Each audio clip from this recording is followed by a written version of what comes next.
Nagsimula ang pelikula kung saan natapos ang unang chapter. Hinahabol pa rin ni John ang mga natitirang Russian mobsters para makuha ang kanyang pinakamamahal na 2069 Mustang. Pagkatapos niyang tadtere ng Bogbog at Sagasane ang mga goons gamit ang kanyang kotse, nakipag-ayos siya sa boss ng mga ito na si Abram Teresov. Dito, mukhang mapayapa na naman ang buhay ni John. Umuwi siya, sementado muli ang kanyang mga armas sa ilalim ng sahig, at handa nang mag-relax kasama ang kanyang bagong aso. Pero sandali lang ang ligaya. Isang gabi, may kumatok sa kanyang pinto. Siya si Santino D'Antonio, isang mataas na pinuno ng Italian Crime Syndicate. At hindi siya pumunta para makipagkape, dala niya ang isang marker. Ang marker na ito ay isang gintong barya na may tatak ng dugo ni John, patunay ng isang sagradong sumpaan o blood oath. Noong gustong mag-retire ni John para pakasalan ang asawa niyang si Helen, tinulungan siya ni Santino sa isang imposibleng misyon. Ang kapalit, isang hiling na hindi pwedeng tanggihan. Ngayong narinig ni Santino na bumalik sa laro si John, oras na para singilin ang utang.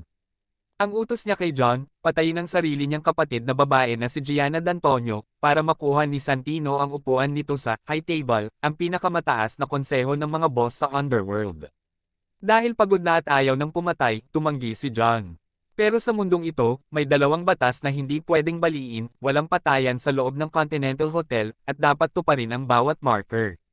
Dahil sa pagtanggi ni John, umalis si Santino pero nag-iwan ng regalo, isang grenade launcher. Sa isang split segundo, pinasabog ni Santino ang buong bahay ni John, kasama ang lahat ng alaala ng kanyang namatay na asawa. Himalang nakaligtas si John at ang kanyang aso, at naglakbay sila patungong New York Continental para magsumbong kay Winston. Pero kahit si Winston, walang magagawa. Sinabihan niya si John, kung hindi mo tutuperin ang marker, papatayin ka ng High Table. Kung tatakbuhan mo ito, papatayin ka pa rin. Walang kawala si John. Kaya naman, napilitan siyang tanggapin ang kontrata.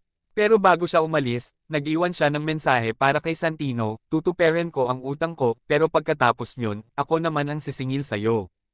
Dito natin makikita ang isa sa mga pinakakul na montage sa buong franchise, ang paghahanda ng isang sikat na hitman.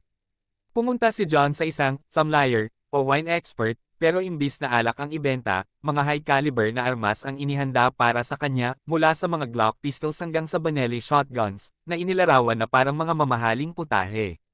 Pagkatapos nito, pumunta siya sa isang sastre para magpagawa ng tactical suit, isang eleganteng Amerikana na may linang ng lightweight bulletproof armor. Nakipagkita rin siya sa isang cartographer para makuha ang blueprint ng mga sinaunang underground tunnel sa Rome. Handa na ang boogeyman. Pinasok ni John ang isang engranding party kung saan ipinagdidiriwang ni Gianna D'Antonio ang kanyang pag-upo sa high table. Nagawa niyang makalusot sa mga gwardya at hinarap si Gianna sa kanyang pribadong silid. Alam ni Gianna na walang takasan kay John Wick.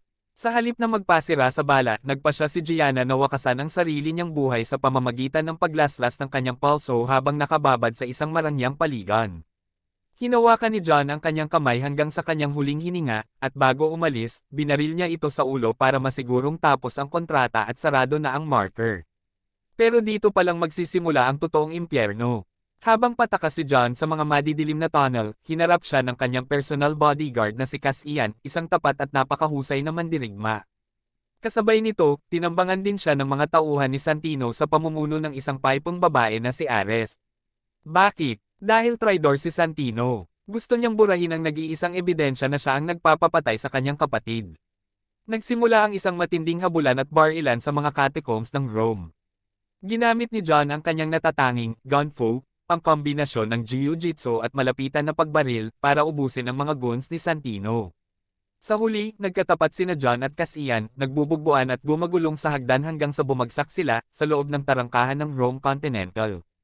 Agad silang sinabihan ni Julius na bawal ang patayan sa hotel grounds. Kaya imbis na magpatayan, napilitan ng dalawang nakamamatay na hitmen na maupo sa bar, uminom ng alak, at mag-usap ng sibilisado.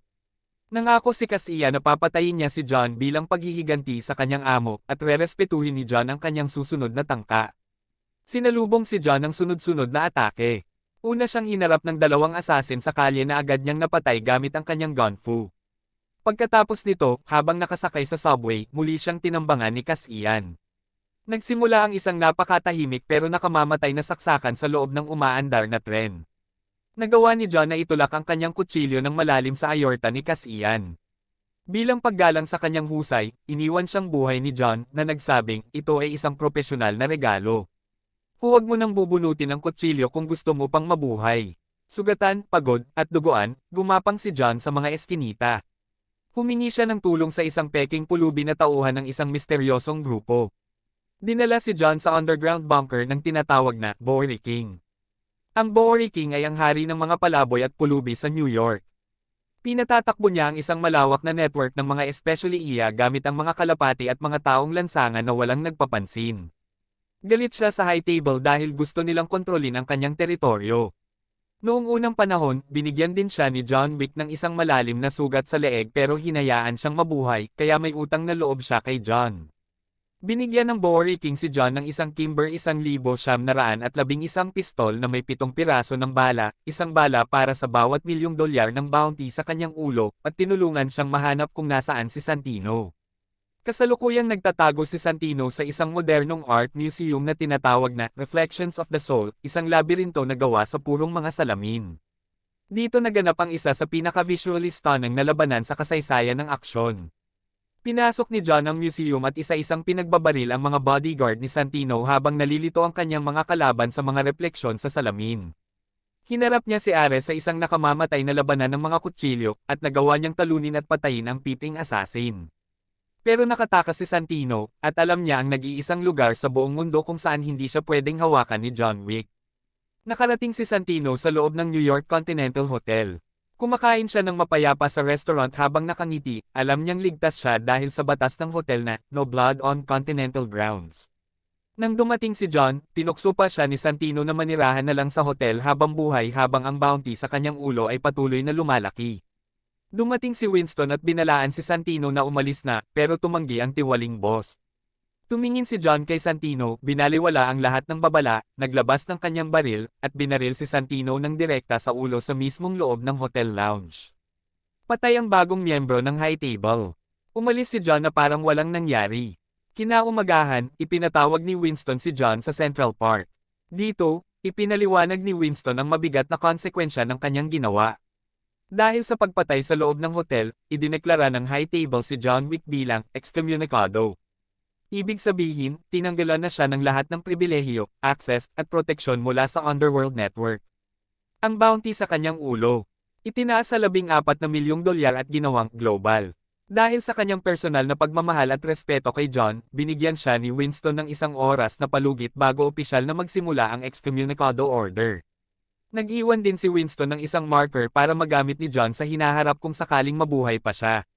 Tumingin si John kay Winston at nag-iwan ng huling nakakapangilabot na babala, "Winston, sabihin mo sa kanila. Sabihin mo sa kanilang lahat kung sino man ang darating, kung sino man ang susubok, papatayin ko silang lahat." Sa mga huling sandali ng pelikula, sumenya si Winston sa kanyang mga tauhan. Sa isang iglap, lahat ng tao sa paligid ni John sa Central Park, mga naglalakad, mga nagpapatakbo ng karwahe, mga simpleng mamamayan, ay huminto at tumingin sa kanyang cellphone. Lahat sila ay mga assassin. Na-realize ni John na wala na siyang kakampi, at ang buong mundo ay opisyal ng kalaban niya. Niyakap ni John ang kanyang aso, at nagsimulang tumakbo sa gitna ng parke habang nagsisimula ng tumunog ang countdown para sa kanyang kamatayan. Dito nagtatapos ang pelikula, na nag-iwan ng perpektong tulay para sa Chapter 3.